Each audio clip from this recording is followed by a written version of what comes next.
Hello and welcome back to Wyvern-Hearted Ink and Friends. Today I am illustrating the cover of the first Harkøth's Blood book in the series.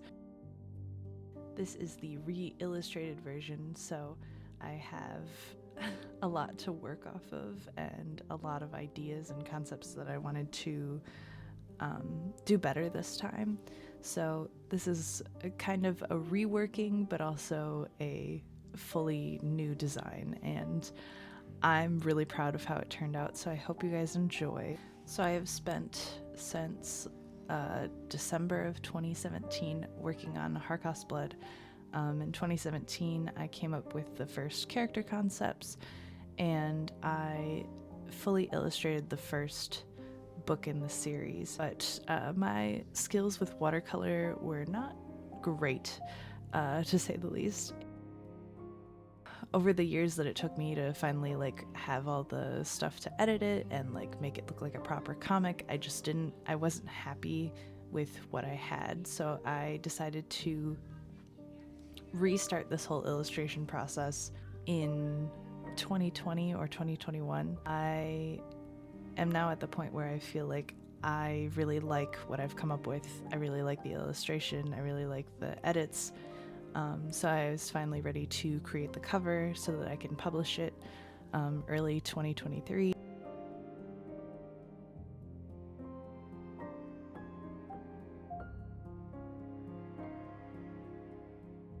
I come up with the design. I did a couple of renditions of it, but I really liked the final one that I came up with. And I wanted to have this viewpoint of where you could see Aniva's reflection in the cup. So I did a little reference photo montage that you can see here. So I'm gonna have to take my own reference photo because I can't find anything on Pinterest that is even somewhat close to what I want. So luckily I have a goblet, and it's not quite like the goblet in my comic, but it'll work for reference. And I'm going to take reference photos, and I'm going to show you how I do that. Might as well, bonus.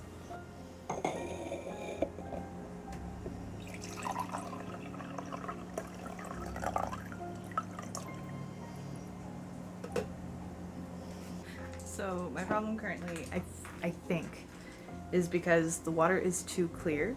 By comparison, blood or wine would be way thicker and way darker. So I'm gonna try and darken up my water with some cold brew. And if that doesn't work, then I'm gonna have to get creative.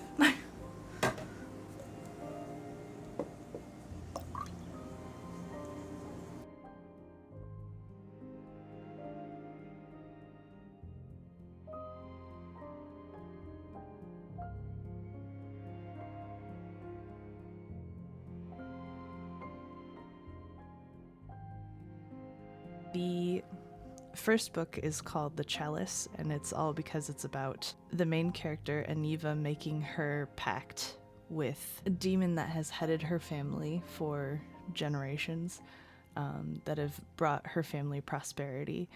And part of this covenant is by drinking wine or blood.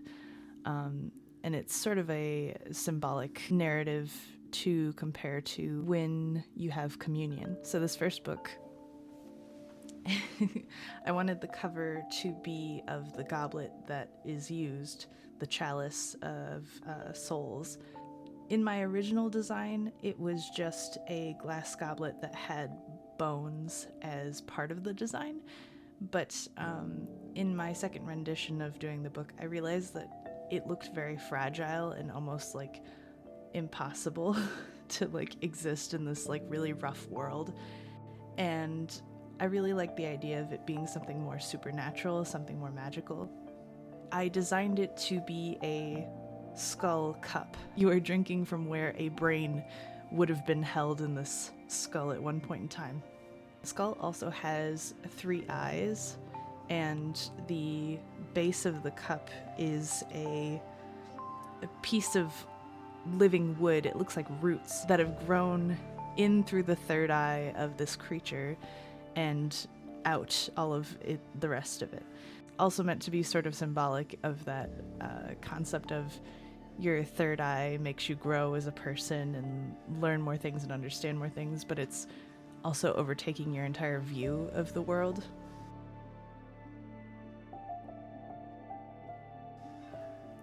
The idea for the color concept really came from my love of nature from my hometown. I have been born and raised in Michigan, which is the mitten state of the United States, if you don't know. And we have some of the largest bodies of fresh water in the world. But mainly what Michigan is known for, or what it used to be known for, was its wooded areas and marshland.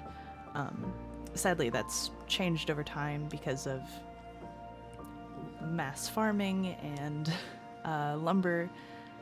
So it is no longer really like more forested than other places, but I would say that our forests are really beautiful, and they have this really interesting color scheme, especially during like fall and early spring. You get this really interesting mixture of these like teal blue greens to like a really nice like brighter green, like a moss green, against these like burgundy plum raspberry vines. And I don't know, there's something about this like color concept that I really loved and I really wanted to use for this piece. And I also used some reference from other artists that have done a very similar color scheme, and I've just sort of fallen in love with this color scheme, and I think I want to keep it throughout most of my work. Process was really enjoyable, I will say. I painted this with gouache, and then I'm planning on going back in further with my new tablet since I just got that. I'm super excited to start using it on a regular basis for editing and making fully digital art. I may do a little more editing of this piece digitally, and that may be a secondary video. Also, I'm doing the back cover of the comic, which is like sort of the inverse of the front cover.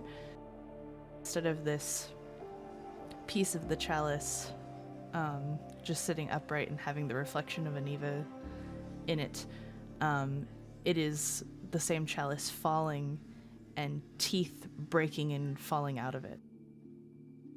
I am super excited for this whole process and to finally have the fully published rendition in my new style and like fully put together.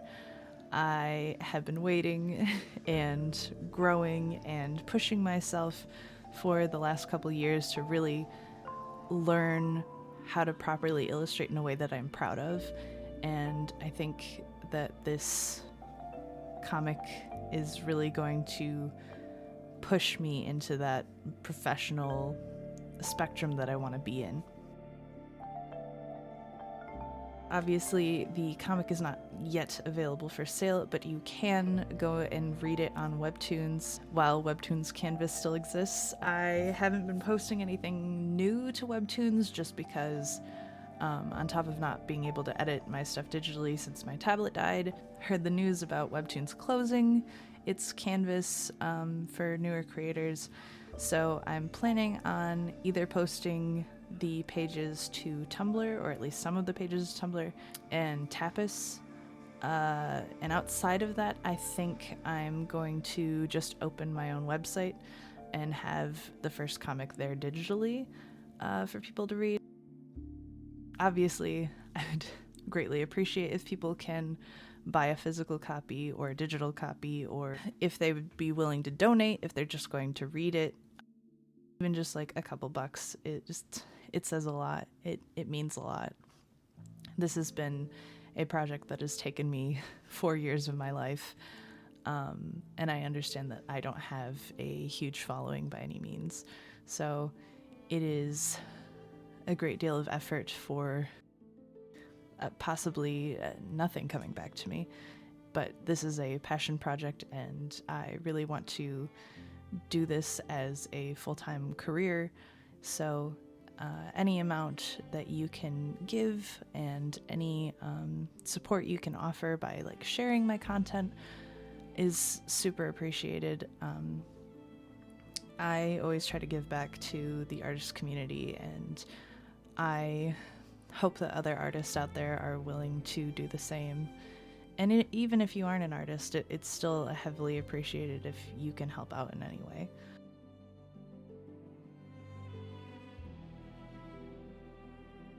Harkøth's Blood is a passion project, and part of that is to do with the fact that I was raised in a Christian household. I was a youth pastor's kid.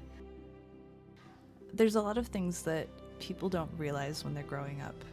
There's a lot of things that are normal to you as the child living in that situation that when you finally grow up you realize are not normal and not okay. And it took me a long time to get to the point in my own journey of my life to realize how dark and unstable and unready for real life that sort of upbringing made me, and it made me a very weak person. I was taken advantage of a lot, and a lot of my early years of adulthood have been very rough because of it, and because of figuring out who I was and realizing what was real and what wasn't. Harkøth's Blood is kind of my love letter to other children of Christian parents, or children that were subjected to the church or cults or anything like that. It is my love letter to those people, to find yourself, to realize the cruelty and the darkness behind religion and how it uses people, especially young people and especially impressionable people. It is a disgusting and shameful practice, and I hope that more people can become aware of that and understand how painful it can be. So the whole series is going to be about that, and obviously it's put into the light of a little girl working for a demon and not like a god that is seen as like a positive image. And that's on purpose. It's meant to be dramatic. It's meant to make you really think about it. Aside from my rambling, I hope you have enjoyed my art process, and I will be coming back very soon to do more of this stuff. I may record me digitally editing or the final outcome. I'm sure I'll be ordering physical copies as soon as I feel like everything has meshed and become a good product that I'm really proud of. So I'm sure you guys will be hearing from me very soon. And thank you so much for your support. I will talk to you very soon. Thank you.